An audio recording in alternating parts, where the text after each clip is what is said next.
You are a cultural pioneer, or as I'd like to say, a culture-neer. You're daring to go where others aren't willing to go. The unknown doesn't scare you, it intrigues you. You're not satisfied with the status quo. Business as usual is not in your DNA. You're done with doing the same thing and expecting a different result. You're an explorer at heart and a trendsetter by nature. You were born with purpose, called to lead, destined to make a difference. You are a Culture-Neer.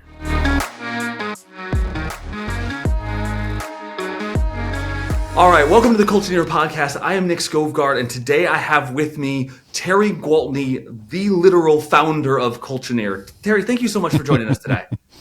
Yeah, well, it's good to be here. Roles kind of reversed here. Yeah. Well, this will be a nice sort of a way to mix things up, because I think that so often you're the one sort of sharing your wisdom and sharing stories. But what I want to kind of dive into is the why, right? What is the reason that you started the journey that you're on now? So Culture-Neer kind of comes from the terms of cultural pioneer. It's somebody who is a leader. It's somebody who is building culture within their organization. And you coined this term when you wrote your book. Will you kind of tell me about that journey? Like what brought you to write this book? How did you get here? Yeah, I was fascinated by culture, number one. And not just fascinated, but it was hard for me to believe that I could ask 10 different people to give me the definition of culture and I'd get 10 different answers. And what I realized is that was pretty common. People can kind of recognize culture, whether it's good or bad, but they couldn't really define what it was, let alone how to build it or how to fix it. And so that kind of led me on this journey, and it had always been a big part of all of our businesses and our organizations. And we knew it was the secret sauce. And we thought, man, that was a story worth telling. And so the book kind of came out of that. And so, I think one of the things that, I've had the privilege of working with you for a long time, and getting the opportunity to kind of hear you tell the story and build the culture within your own organizations. And I think that one of the things that you've kind of, beat into my head and probably everyone around you is that bad culture really multiplies, right? When you're in a place that has bad culture, you can feel it. And like you so astutely pointed out, that sometimes you know it, but you can't quite put your finger on why it's good culture and why it's bad culture. How do you define culture in your own organization, and how does somebody know if their culture is good or bad? Yeah, I think obviously extraordinary culture is what you're after. I don't think anybody that is in the business world set out to start an ordinary organization. Nobody wants to be just like everybody else. We want to stand out. And so if you're going to be extraordinary, then you have to do things different than what the average person is willing to do. I think that becomes a defining point of great culture and extraordinary culture. And I think, I think you can look at your culture, and is there certain aspects of that you never want repeated? Those are probably signs of bad culture. Yeah. And if you look at certain employees and their attitudes and their behaviors and their work ethic, and that's not something you want to see repeated in your organization, it's probably a good indicator that there's some elements of bad culture there. Now that leads to, begs to question a much bigger question. If that's the case, why are they still there? I think sometimes it's because we don't understand the full ramifications of a toxic culture. Because what can start out as bad can very quickly go to toxic if it's allowed to stay. And it doesn't mean, we're not leading organizations with perfect people. I don't have a utopian organization where everything's great every day, but it's understanding what you want and then being willing to confront what you don't want. And just some people are just not going to be coached up. And if you've spent enough time trying to coach them up, then sometimes you got to make the hard call and promote them to customers. And I think more business leaders and managers need to understand just how detrimental a toxic culture can be to everything that they've tried to build. And the flip side of that is, man, how beneficial and what a competitive advantage you have if you have this remarkable culture. Yeah. So I get to speak a lot of times to groups or businesses and things like that. And one of the things I talk about a lot of times is personal branding. And one of the phrases that I use all the time is like, your brand isn't what you say it is. Your brand is what other people say about you when you're not in the room. And I feel like culture is such a perfect parallel for that. Like, you can't just say we have great culture, right? That doesn't work. Right. Right. And you think about that. So if you want to talk about brand for a minute, what is your brand? Well, your brand is an extension of your reputation. If you started the business or you own it, then that's an extension of your character and your reputation. And the moment we start hiring people and adding them to our team, then that's where the first challenge of scaling really becomes. Because what made you great when you were able to serve everybody with your product, your service, or whatever the case might be, your expertise, now you've gotten so busy and successful that you're having to entrust that to someone else. So there lies the challenge of really making sure that you've clearly defined what your core values are. Those things that they're non-negotiable of what's got you to where you're at as far as how you do business, to making sure that you clearly understand how we do business here, which, we call that our mission statement. How are we going to do this? And then clearly defining where we want to end up. That's our vision statement. This is where I see us down the road 10 years from now. So I need to establish those things before I add person number 2, because I'm entrusting that person to make the same decisions that I've made that has made me successful. But I'm really entrusting that person with what is the most important thing to me, which is my reputation. And I think that's the big challenge. Yeah, and I like the sort of the thought process that culture kind of becomes that extension of the thing that you started the company on. And one of the quotes that kind of jumps to mind immediately is Simon Sinek's, "People don't buy what you do, they buy why you do it." And when you're a one man or a one woman operation and you have a business and you've got that driving why, it's really easy to make sure that everyone feels it. The challenge when it comes to culture is now you've got a whole team that has to live that, and if there's not clarity on it, it's not going to happen. Yeah, a really good test is do an assessment of your key leaders if you have an organization that has more than 10 people, and if you're getting different answers from your leaders, then I promise you it's very unclear with the rest of your team. And that's a very eye-opening exercise, you can do. Because the moment you start scaling, I think intentionality becomes the key word. I have to be intentional and I have to be repetitious. Those are the key elements of being able to scale anything. It's not one and done. It's not we mention it once a year. It's not we put it on a wall or we make sure you have it on your computer. It's we're constantly pointing out, we're tying stories to when this is lived out or when we've, missed the mark and what we can learn from it. And, the whole rewarding what you want to see repeated and recognizing what you want to see repeated. That's all done with a lot of intentionality over a long period of time. And you have to take more time with that the bigger you get, because the harder it is for you to scale. Well, and so one of the things that you talk about a lot is that the concept of like the change of perspective, right? You really gotta pay attention to different things, especially at different levels and different checkpoints in the business that you're building. When you're talking about changing your perspective as a leader, how are you really defining that? Like, what perspective are you changing? What are you trying to pay more attention to? Wow, that's a deep well. Because as we know, perspective is the one single element that can change everything. And so the key to success, if you're the business owner, really is you. It's, I think great leaders have the ability to see what other people only look at. And you just think about that statement for a minute. There's a lot of people that look at a situation, but then every now and then you're going to see a leader that they look at the same thing and they see something. They see potential. It's obvious to them what the problem is. It's obvious what the opportunity is. Well, why do they see it and somebody else doesn't? It's their perspective. So how we view things determines how we do things. And that perspective is probably the most powerful thing. Again, if we're talking about creating extraordinary cultures, then you can't think in an ordinary way. And I'll give you a couple of examples. If I said, let's talk about creating raving fans. Most of the people that just heard that, their mind would go, yeah, how do we create customers that love what we do? But that's only a part of the equation. The perspective shift on that would be, the key to creating raving fans over a long period of time is I have to create raving employees, because your employees become the lid on the customer experience, which determines how many raving fans that I'm going to create, right, which become my unpaid advertisement, my unpaid salespeople that are out in the field. But that's different slightly, but it makes a huge difference. I think that for most of us, if we were in parallel businesses, 80% of what we do would be exactly the same. If I run a restaurant, I have a building, I have restrooms to clean, I have a parking lot, I have front staff, I have, back staff, all the same things as my competitors. But the 20% that we do different in our organizations make 100% of the difference. And that usually is found in the culture. The culture is that kind of that secret element, like, I don't understand how their employees are all so happy. I don't understand why they bend over backwards to wait on me.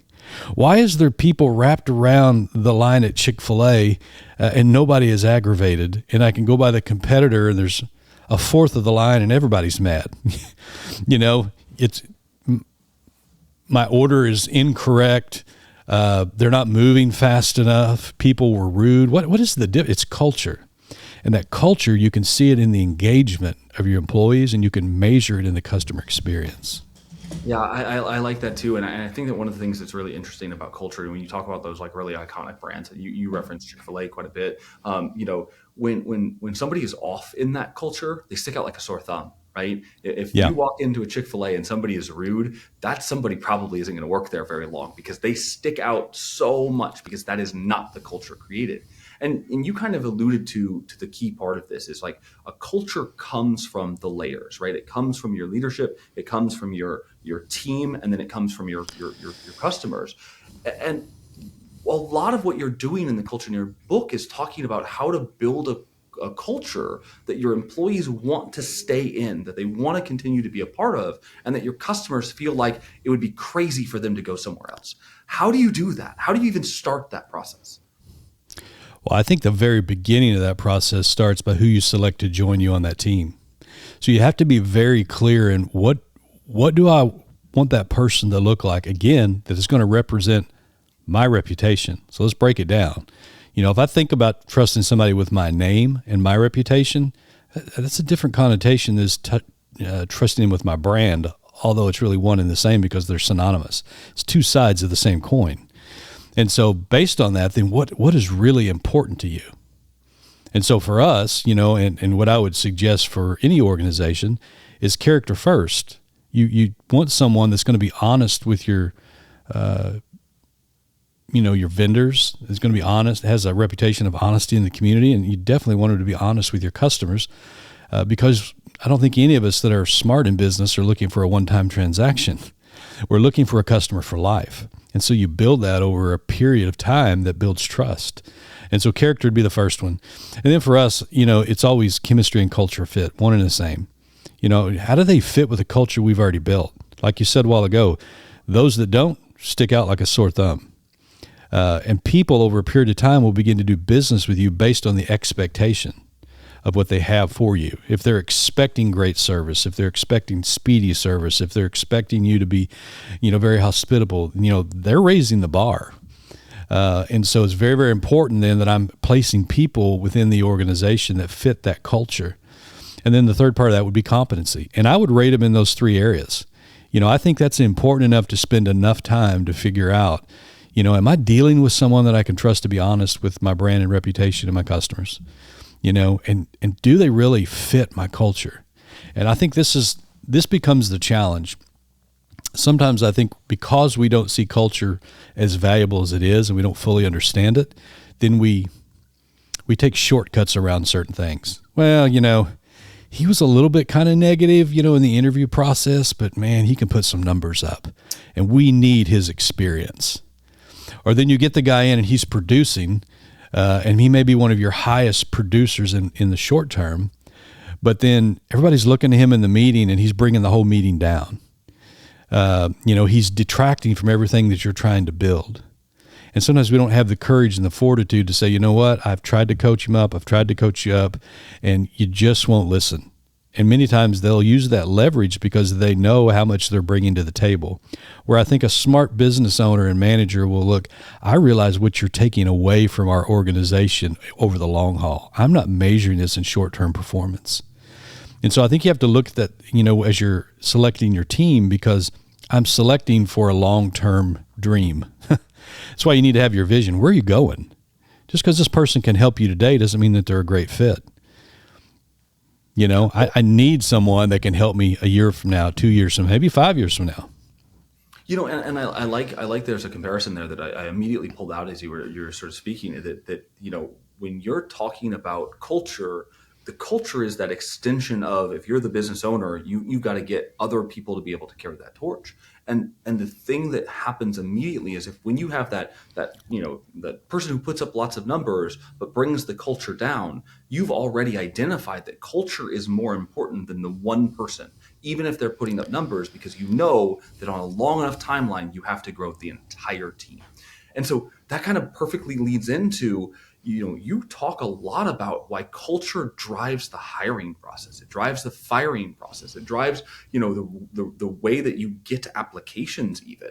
And it has this giant ripple effect that comes into, if you do a really good job at your core when you're small, defining that culture and protecting it, then you attract the people who fit in it.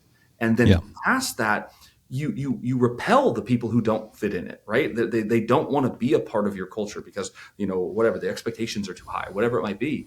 And I want you to talk a little bit about why every business owner needs to be paying attention to that and how it affects your long-term hiring, your long-term profitability. Like, why is culture so important to the bottom line of a business? Well, again, I think let's talk about engagement. When you have an extraordinary culture, and I think an extraordinary culture, one of the keys to that is the team of people that you've selected going through the process that we just talked about honestly feel like that you have a vested interest in a good outcome for their life. And so, in other words, they think that we're interested in their lives more than just what happens between 9 and 5, and we are. What happens, though, is the flip side of that is now they're invested in all aspects of our business because they feel like we're showing value and interest in all aspects of their life. So, one of the common things that you hear people complain about is, I can't get my employees engaged. I can't get them to think like an owner. They just want to watch the clock. They won't think outside of the box. You don't have that challenge so much when you have people that are bought into your culture. And so for us, our culture is, I want to create raving fans and customers for life. And so they will give 120% to make sure that that happens, guided by the core values that we talk about on an ongoing basis. And so while they're in the field, they're processing through without having to go get permission many times on what is the right decision here.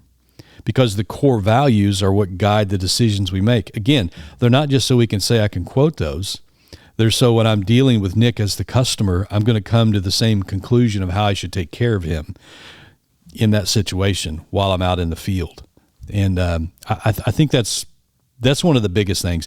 You think about another challenge that businesses are having right now, it's retention.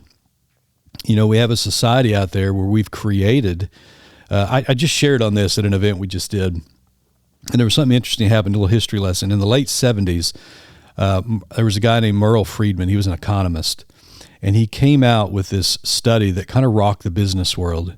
And he basically redefined the purpose of business.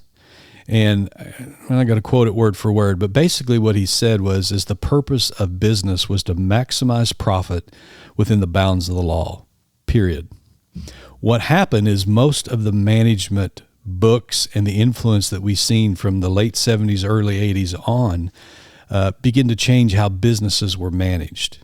Now you think back around my grandfather's generation, World War II, the greatest generation they say that ever lived. Very common in that generation to come out of school, whether it was military, high school or college or VOTEC school, and find a career and spend their entire life there. There were certain expectations they had. I'm going to find a company that produces a product that I believe in, that has a reputation of taking care of their employees and being a good citizen in their community. And I'm going to devote, my loyalty and my work ethic to that company, and they may stay there their entire life. Now, I feel like I interview people on a daily basis as one of my number one job responsibilities, because we will select one out of 100 people we talk to. So that's a big investment. And as we do that, it is not uncommon to talk to someone that's 28 years old that's had 13 jobs already. Mm-hmm. So what changed? The perspective changed. And what happened is business began to change their perspective. They moved away in the late 70s and 80s to looking at business. Used to, there would be mass layoffs in order to save the business. What happened after business was redefined is that when profits weren't where we thought they should be from a corporate standpoint, then we would lay people off because we needed to get the profit margins up. Now, don't get me wrong, profit is important, but I also think purpose in an organization is important. Margin is super important to stay in business, but so is mission. And what happened is the shift began to change, and now because businesses appeared like they weren't very loyal to their team, then suddenly there wasn't any loyalty from the employees to the businesses. And so we switched, and we've ended up with a bunch of people that act like mercenaries that are willing to jump to the next job for the highest price with no loyalty, irregardless of the commitment they've made, instead of missionaries. And what we need and what extraordinary culture gives you is missionaries, people that so believe in the mission of the organization that they're willing to give 120%. Because today, in this age, people are looking for much more than a paycheck. They're looking for purpose. They want to be a part of something bigger than themselves, and they want to feel like that if I'm going to trade my time, it matters, and that I'm going somewhere. My life is making a difference. And so when you can give people mission, then you can change culture. That's just the bottom line. You hit on something that I think that this parallels in really quickly. It's the idea of business beyond profit, right? It's not just the purpose of business to grab as many dollars as humanly possible and do it at the expense of their employees. That when employees feel like the business cares about them, and not only that, but that the work that they do contributes to the mission. It takes care of the customers, and more importantly, that they're bought into the team. So they know that even if the boss is away and they could get away with slacking off today, they know that they're going to let every other member of their team down when the culture is strong. So they show up not just for a paycheck, not just for their boss, but for the whole company, for the whole culture. And that changes everything. It does. You think about it, so many of us are in commodity style businesses, whether that's service or product. And if the only thing that you're competing on to build your team and your employees is a paycheck, that's a commodity. Everybody's offering people a paycheck to come to go work for them. But what if you offered them purpose? What if you offered them a mission that was worth following? Now you couple that with a paycheck, and suddenly you have a culture that leaves your competition scratching their heads. I don't understand why we don't have the same problems. Every time we get somebody hired, I lose somebody else. Every time we get somebody here, somebody else steals from us. Somebody goes out and competes directly against us. I can't keep people here long enough to be able to work from their experience, so I'm always fixing mistakes. I've given up on trying to scale our business because I can't keep people here long enough to raise up a leadership team. All of those things could be solved by culture. It's a game changer. Well, and I think this parallels so quickly into another big calling of yours, which is the ripple effect that is created by doing things like this, by doing hard things that no one else is willing to do or capable of doing, by doing the things that take time and an investment of resources and talent. There's a lot of dedication to that, and that ripple effect extends way more than just having a team that likes coming to work. It's not the foosball table in the break room. That's not what we're talking about here. No, not at all. One of the things that we've set out to do is I think for every business organization, you need to define what is success for you. What does that look like? And once you figure out what that looks like, then you begin to communicate that to the people on your team. Nobody wants to be measured by a measuring stick that they can never see. They need to know how are you going to define, how am I going to define being successful in your eyes? Communicate that to me. And so for us, we made that very broad. There's obvious things. If I'm running a sales organization, then you're going to have to put up some sales. You're going to have to be able to sell. You're going to have a good close rate. You're going to have to, be able to be a good prospector. Those things kind of go without saying, but everybody measures that. But what is true success? So for us, if we're going to take this journey together, and I hope we do this for extended period of time over several years. Our company now is 17 years old. I've got one gentleman that was here 15 years that has just semi-retired. The next, and we've got guys from 12 years, on down. So we've got guys that have been with us for a longer period of time, which is kind of uncommon in the world that we live today. But I want those guys to be able to look back and feel like, my paycheck that I made there, although it was good, was really the least that I took away from there. Because I was associated with that organization, I can tell you that I'm just a better human being. I'm definitely a better spouse, and I'm for sure a better parent. And so, because when you start talking in that kind of language, you're talking about legacy. So you're talking about something that passes on after somebody hangs their hat up and they retire. You're talking about somebody that has now developed habits and has influence that's going to pass that on to the next generation, but it's also going to continue to operate that way after they've stopped receiving a paycheck from you and they're in the golden years of their life. Influence. So I think everybody listening today, you need to find, what does success look like for you? And then when you do that, begin to march towards that and begin to lead that with vision. That's why I think the vision statement is so important. Some business owners, they're so busy trying to see to the next payroll, the IRS and the next audit and if I can just get through next quarter, and they don't see out over the horizon. Well, the challenge is that the vision for the future, you are the architect of the future. And that vision lives only in the theater of your mind. And so it needs to be clear there. And once it is clear there, then you can begin to intentionally communicate that through a variety of different ways for people that are working with you. And so then we're winning as we're moving towards that. Mm-hmm. I can't tell you how many people that I've recruited, and I've recruited them from vision. This is, not from what we're doing, but recruiting you for what we're going to do. If you'd like to be a part of where we're going, because sometimes where we're at, not very exciting, but where we're going, oh yeah, I could get on board with that. And if you can keep that in front of people with your vision and bring it alive, you create these missionaries. Like, we ran right through that milestone, and they'll become your best recruiters. So Terry, you have written the book called Culture-Neer. You have a podcast that people can tune in and listen to. I want to talk about what kind of drives people to know that they're the right fit to be pursuing culture and growing culture. And I do that kind of with one kind of mental exercise, and it's the what keeps you up at night, right? The things that keep you up at night as a business owner. There's a quote. It's the wealthiest man is the one who wakes up with the least amount of pressure on his chest. The idea that at some point you have to make the decision of where your organization is going, and I think every business owner at some point has been worried about, whether they're going to make payroll or how do we hire this one person, and they cut corners because they're thinking about the short term rather than the long term.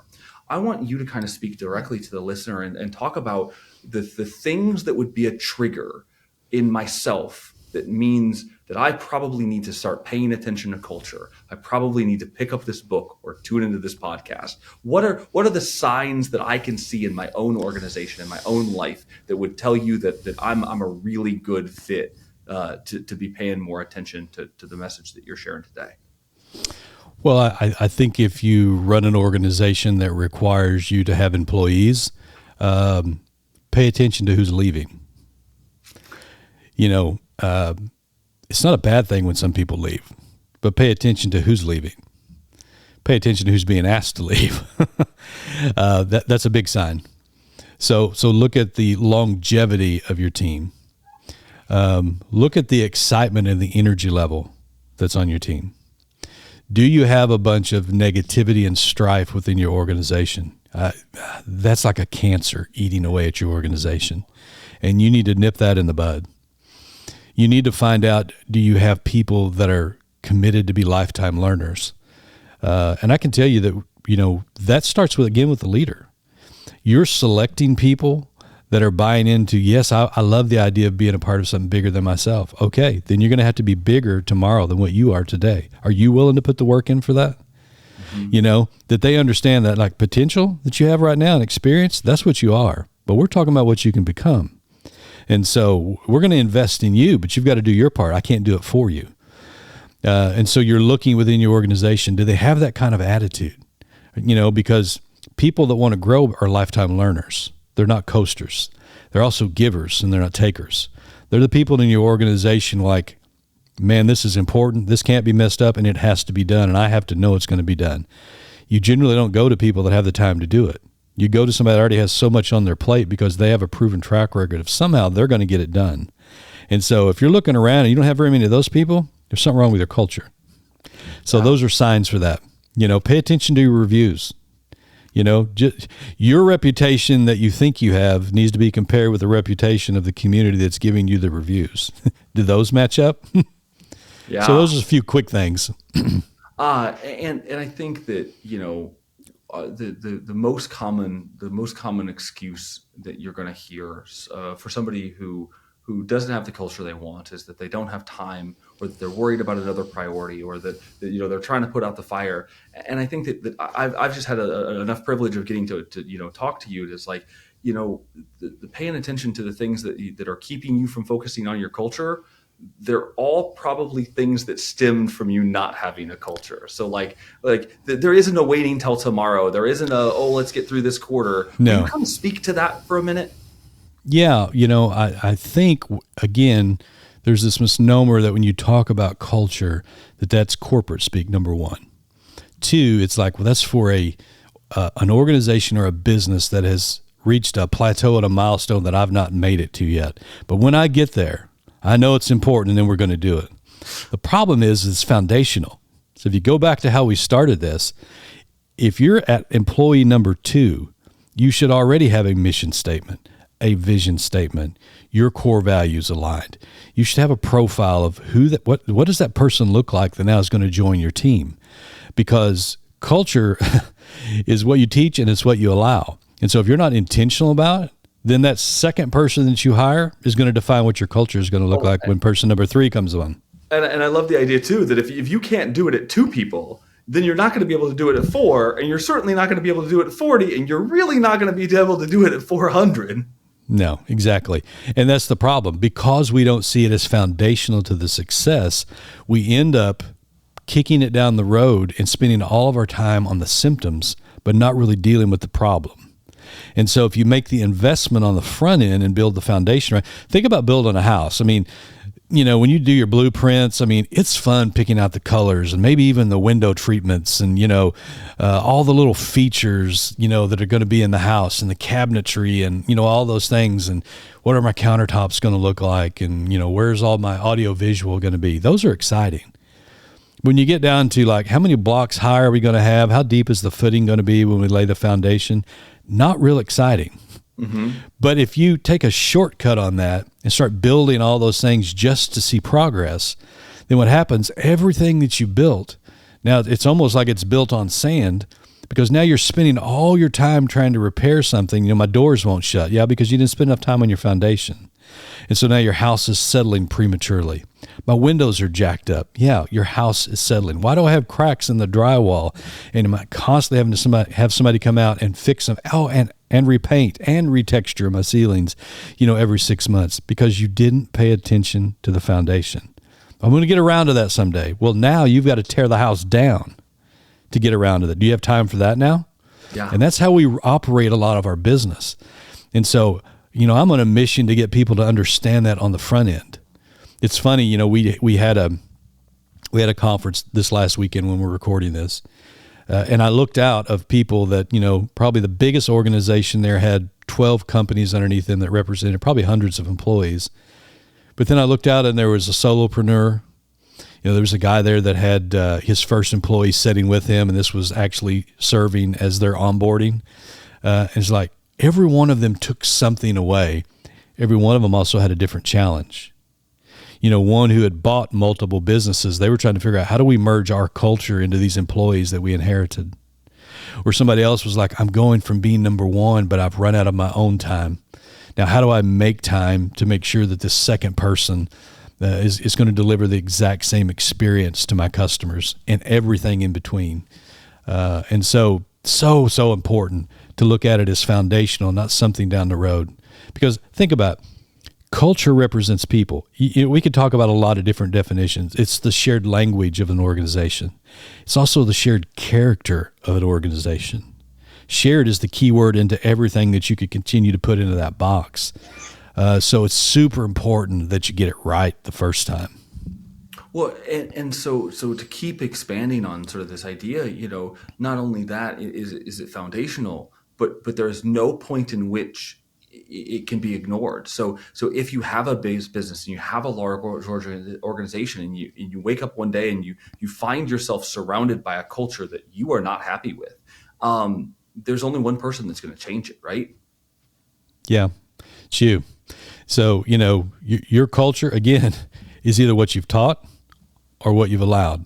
So either way, the beginning to that solution to that problem is staring at you in the mirror every day.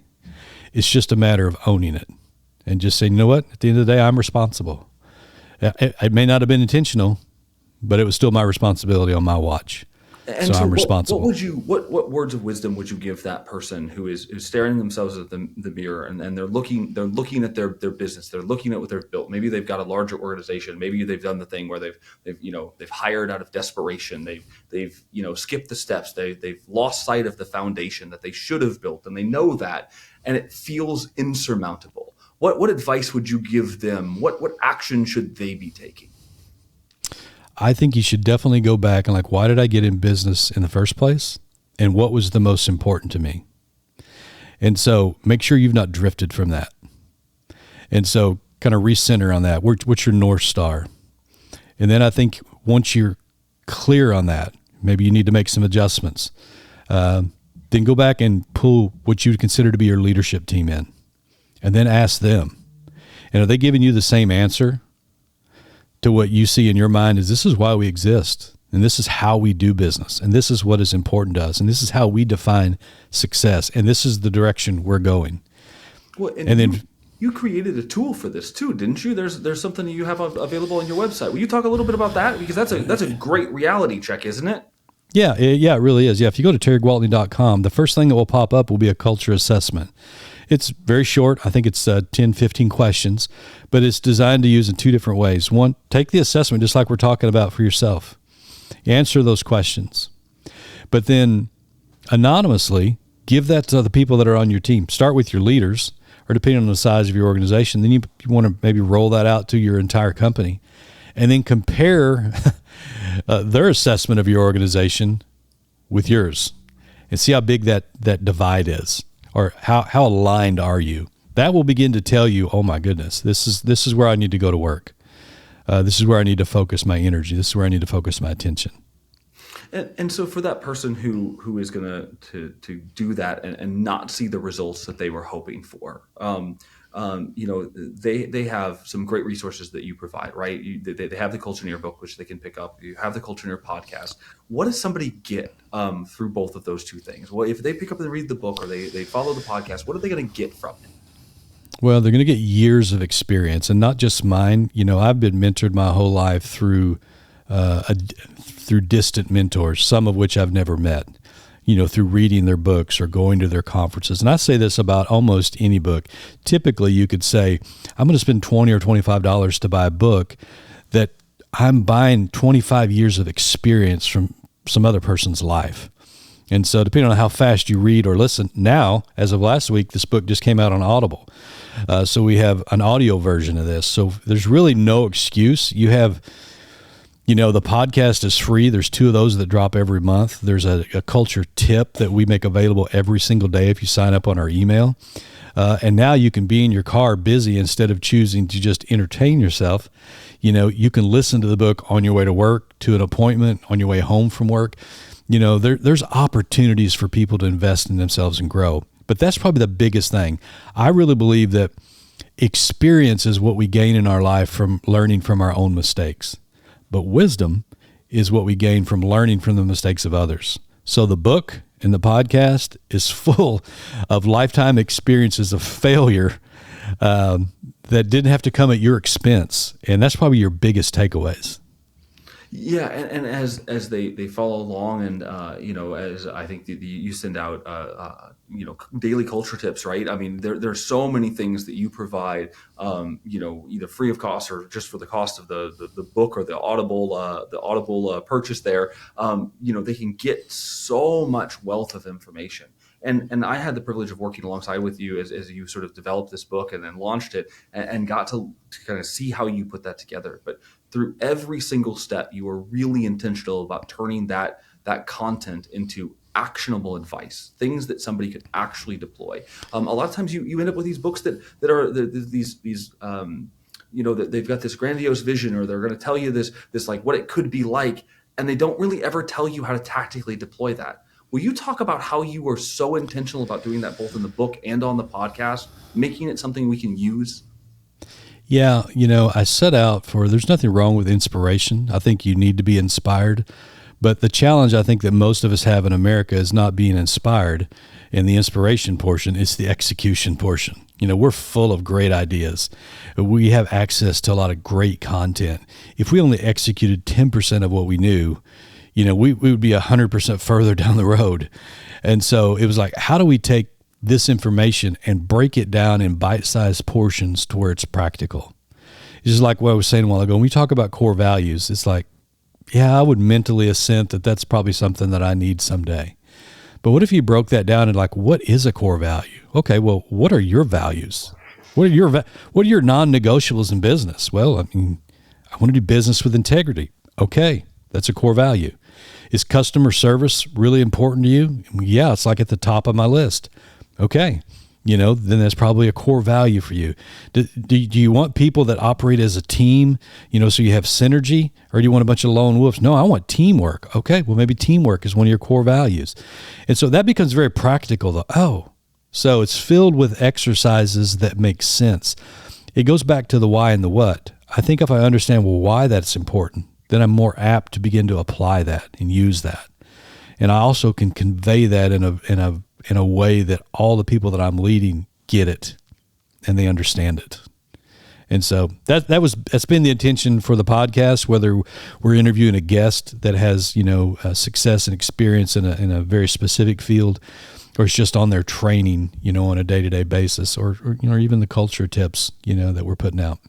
Well, and I think that something that's so really, really powerful for everybody who leads a business to realize it, and you have it right on the screen behind you. A culture is only as healthy as the leader. What you feed yourself as a leader becomes so important to what you share with your team. And if you're not focused on culture, if you're not someone who is going out of your way to learn and develop yourself, you're really disadvantaging everyone under your leadership. And I know that's a huge part of your organization, Terry. I mean, you consume books, your team consumes books, and that's got to make a lot of difference. So getting those tips in your inbox, being able to follow along with the podcast, picking up the book, that's so important. What would you say to that leader who maybe hasn't picked up a book in a couple years? Why? You can listen to it. Even if you're a slow reader, why would you not invest in yourself? You have to be a lifetime learner. I was in a conversation recently, and someone said, I've been here 2 or 3 years, and I do things now twice as fast as I did when you first hired me. And I congratulated him. And I said, you are, and you're doing a phenomenal job. But I said, you know what? That's exactly what we also expect. And then I pointed him to another person who's 2 months. I said, would you not expect him 2 years from now to be doing what he's doing now twice as fast? Sure you would. Well, as a leader, your people you're going to become the lid on your organization if you refuse to grow. Number one. The second thing is that typically as leaders, we're insecure. And so if you're not careful and you're not secure in your leadership, then you will hire people that will make you look good, not people that can actually help you. You want to hire people that can complement you, which usually means you're hiring to your weakness. And so they're bringing a strength that you don't have, and you have a strength probably that they don't have. And as an organization, that makes you stronger. Mm-hmm. That only works if you're secure in who you are. And someone that is not growing will be intimidated by other people around them that are. They'll call them, well, they're just ambitious, or they're just, trying to climb the ladder. Maybe they're just trying to grow. And so my question would be is, why are you not investing in yourself? You were the reason this business started. You were the initial reason why this business was successful. Why did you quit investing in you?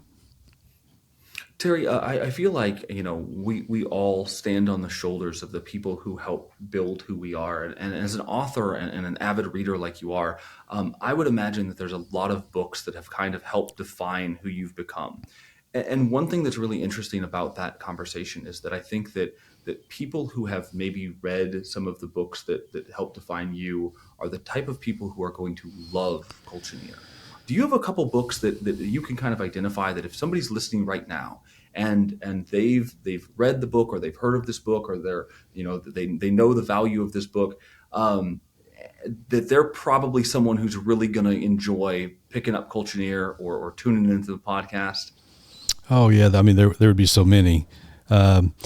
Good to Great by Jim Collins is a classic. I would definitely say if you've read that book and that really inspired you, then you're going to enjoy the Culture-Neer. You mentioned Why by Simon Sinek. I think that's so important. When you're trying to lead people, especially in this generation, you want to lead them with purpose, and so they want to know the why. And your customer's going to buy from you because of the why, not just the what you do. That's another big one. Another real instrumental one for me years ago was EntreLeadership. It confirmed a lot of what we were doing in business. Like, okay, maybe we're not crazy. And then we learned some things that they were doing because they were a little bit further down the road. And so I could go on and on and on, but yeah, there's 200 of those that we have in a reading plan, in our organization. So depending on when you come in and what your career path is, there's a sign reading that goes with that for every 2 weeks, where we're trying to pull those nuggets out of you. And how do you apply what you just learned, to your job? And I'll break that down. We even do personal stuff. Like one of our required readings has nothing to do with what we sell, what we do, the service we provide, is the 5 Love Languages by Gary Chapman. So you think about that. Why would you have people do it? Because we're invested in care for the people that work for us. And we believe when they come on board, they're like family. And so what's going on in their family is important to us, and we want to invest in that. And I can promise you too, as a business owner from a business sense, hire somebody whose marriage is rock solid and 2 years from now is on the rocks and they get a divorce. You're not looking at the same employees 6 months before the divorce and 6 months after. They may be showing up at work every day, but I promise you they're not 100% present. And so it's smart on your part to invest in your own employees outside of just making them better at their craft. What about just trying to invest in making their life better?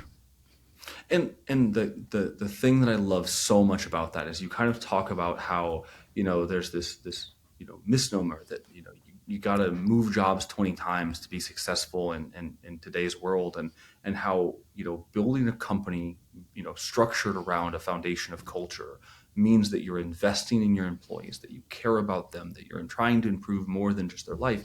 And the result of that is huge. The result of that is that they care about the business. The result of that is that they commit to the business. The result of that is that they show up when you need them to show up, and they don't just phone it in. And I think that every business owner here, everyone listening today, would have the same sort of reaction to that. What if everyone on your team fully showed up? What if they actually cared? What if they attributed sort of their success and their growth personally and professionally to the commitment they made for the team that you're on? What if they had the accountability of the peers in the organization to lift them up, and they cared about those people too? How much would that change your relationship with your team, with your customers, with the community at large? What a difference that would make. Terry, will you talk about, as somebody who's built a company with these sort of traits, where did you start to see that impact in surprising places? And how should business owners, think about, what's more than just the tangible first step? It's the ramifications of building and growing a culture over a long period of time. What shifts? Oh, I think everything shifts. The easy answer to that is recruiting becomes easier. retention becomes less of an issue. Higher engagement becomes the norm instead of the exception. I think that's the low-hanging fruit. I think the other thing that happens is you begin to build a brand that wins the hearts of your customers every single day. And so now they will go out of their way to wait on you longer for the service, longer for the product, because they're confident in what they're going to get. I think you emotionally connect with your customers, and people naturally then want to be associated with your brand. Yeah, I tell this story, but if you think about it, my wife is into fashion. She would never go out and buy herself a Louis Vuitton purse, but I have bought her probably 4 Louis Vuitton purses. We've been married almost 4 decades. I know if I buy her a purse like that, I could buy a purse that has the same function, maybe from Walmart or Rural King, but it doesn't send the same message. And there's something about how we want to be associated with brands that are dear to our hearts. I could go out and buy an off-brand motorcycle, or I could go out and buy a Harley Davidson. Most people want the Harley Davidson. I could buy a Timex, or I could go out and buy a Rolex. What's the difference outside of thousands of dollars? We're wanting to be associated with a brand and a story that they've told. And I think these are some of the things that begin to happen when your culture becomes extraordinary, is you have people that begin to align with your brand. They will avoid other brands just to get to yours. They will wait longer. Here's the other thing they will do. They will pay more. They will pay more. They will be a repeat customer that will come back more often, and they will become your unpaid sales staff because they love your brand. And you try to measure that and quantify that. I mean, it's very, very difficult to do. I think it also insulates you from a price war. Most of the time when you see, competitors and peers within your business sphere, the first thing people do is they start dropping prices. They start discounting. Well, that's a race to the bottom. Why? Because that's the easiest thing to do, but it's also not sustainable long term. And every time you do that, now there's differing opinions on this. Mine is, every time you do that, I would feel like, so because I asked, or because I bought on a Tuesday, I can buy this same product for 30% less. So if I'd have bought it on a Wednesday, you'd have been fine screwing me over for 30% more money. No, you have a brand, you know what it's worth, and it insulates you from a price war. Yeah. There's all kinds of benefits.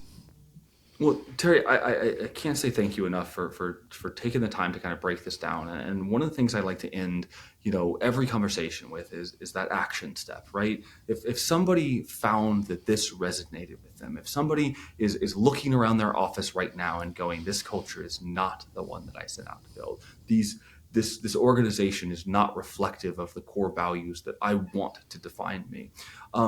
I like to end it with this concept of what's the action? What's the one thing that you'd have them do in the next week to be able to start that path of completely changing everything? Well, let me rapid fire several of them. Okay. First, I think you need to know where you're starting from. So do an assessment. And again, we'll give you a free assessment if you want to go to terrygwaltney.com. Take that yourself. Very simple. Then take it with your leaders. Then take it with your employees. Compare notes. Once you figure out where you're really at, what reality is, not what you think it should be, then that defines your starting point. From there, that's going to tell you what you need to work on.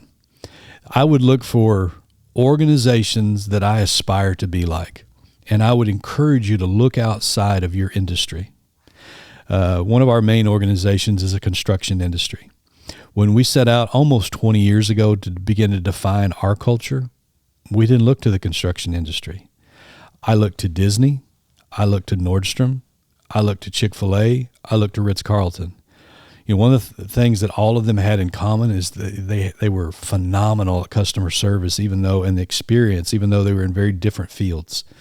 But that became a driving force for inspiration for us. So I would find what is that for you? And then go find some mentors.